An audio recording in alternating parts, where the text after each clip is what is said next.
Hey, what's going on, guys? It's me, JV, coming to you live this afternoon again on a Friday. Beautiful Friday here in the Bay Area, by the way. The weather could not be any better. It is picture perfect, just marvelous, marvelous weather. The only good thing about this shithole called the Bay Area really is the weather. But anyway, just I got a couple of messages from people that saw my video back in late December of last year regarding my visit to Medellín, Colombia. And they were asking me how safe is the city, because apparently they're going to be making upcoming trips down there, down to South America. And I wanted to make a video very quickly here because I was only there for about 10 days.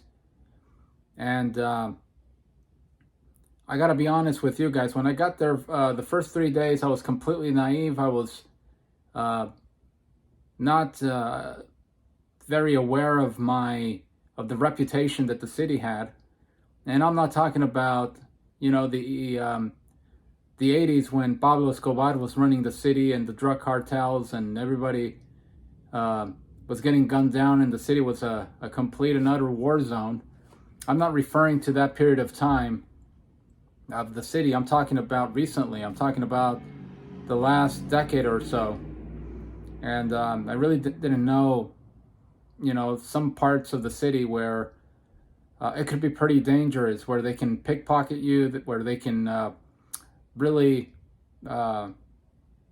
force you to do certain things in order to steal all of your belongings and rob you and just ruin your life, basically. And so when I got there the first 3 days, I was very pretty much very friendly, very sociable. I was talking to a lot of people there in public, and I would say that the majority of the folks there were extremely receptive, very friendly, would actually stop and talk to you for a couple of minutes. They would, discuss the city itself, the weather, places to tour as a tourist, and I was completely oblivious by the dangers that later on I would find out the city can potentially offer.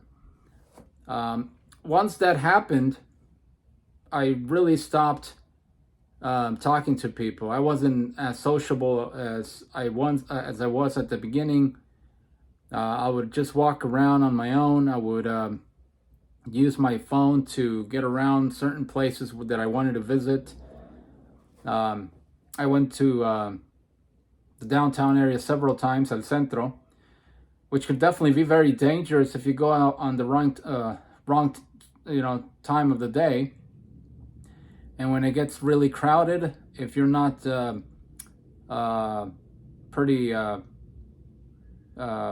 careful with your belongings, you could be a victim of theft. So, that's basically what happened after those 3 days. I would usually get around the city during the daytime, and then by the time the afternoon came around 6 or 7 o'clock, I would immediately go back to my Airbnb, and I would stay there till the following morning. I didn't want to take any chances. I also made a mistake when I was down there of getting into using the dating apps, and I actually hooked up with a girl, and we communicated, and 2 days later we actually set up a date at a public place. It's called Plaza Florida, which is like a big shopping center. If you take the subway system and you get off on Caribe, that's the name of the subway station, Caribe. You actually get off there and you walk about a couple of blocks, and then you get to the place. It's called Florida Centro Comercial. And I met with a girl there. It was on a Saturday night. And thank God she was a really nice person. Nothing really happened.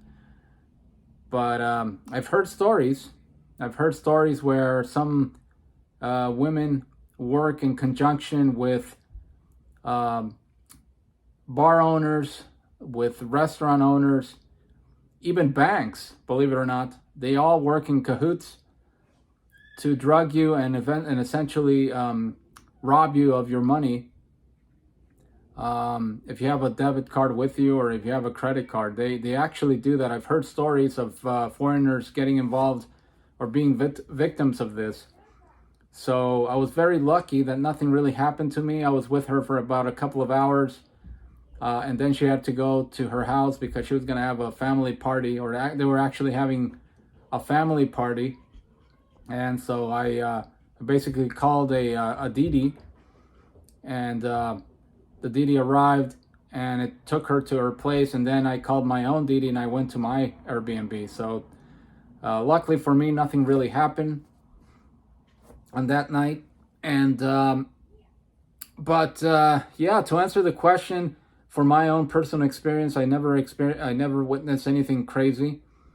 I was only there, like I said, for 10 days, so I don't think it was enough time to get in trouble. The people were extremely friendly. Nobody really bothers you if you don't bother them. You are basically incognito. You're walking around the city and nobody really says anything to you.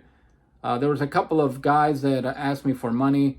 I don't think they were Colombian though. I think they were from other parts of South America.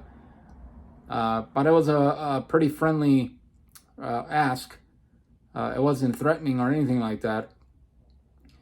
But I would say that overall the city it's very safe, only if you use judgment. If you use common sense.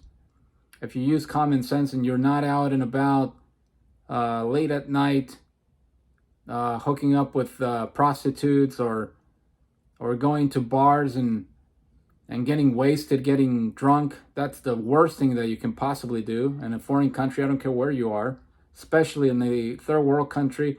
I don't want to call Colombia a third world country, but if you go to any Latin American country, you can really be in trouble if you get drunk and you don't know anybody there. You don't know your surroundings. So if you use judgment, if you use common sense, you should be all right. I don't think you're gonna get in trouble. At least I didn't get in trouble at all. I would highly recommend going to the city. It's okay.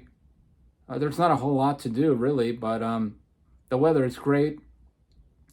The aesthetics of the city is spectacular, especially when you go to a place called El Pueblito Paisa, which is situated right in the center of the city. You can take public transportation. I think you get off on BART station, or not BART station, subway station called Exposiciones. I believe it's the name of the subway station. You get off there and then you can walk over to the Pueblito Paisa. It's like on a hill, and it offers you some spectacular sceneries of the entire city. It's just a beautiful place. It's a beautiful city. It's always green because it rains a lot. They have a couple of rainy seasons a year. But as far as the dangers of the city is concerned, it just depends. Like I said, like any other place in the world, it depends where you're hanging out. If you go to a place called El Bronx, you're gonna get in trouble. That is a very dangerous part of the city. There's a lot of drug dealing going on there. There's a lot of people with malicious intent. If you go there, you're gonna get in trouble. If you are hanging out in a different place like Laureles or El Poblado, you should be okay, especially during the daytime. But I mean, I'm telling you, overall, it's a very safe city. You just gotta be careful when you talk to strangers. Don't be so laxed. Don't put your guard down because you never know. You never know what type of individuals you might come across. But overall, I would definitely suggest going to Medellin, and it's a very safe city overall. But I just wanted to make this comment because a couple of people sent me a comment. They actually commented on that video that I uploaded back in 2021, and I wanted to make a follow-up on that video. Anyway, just that's basically my report as far as safety is concerned from that city. Take care, everybody. Good weekend.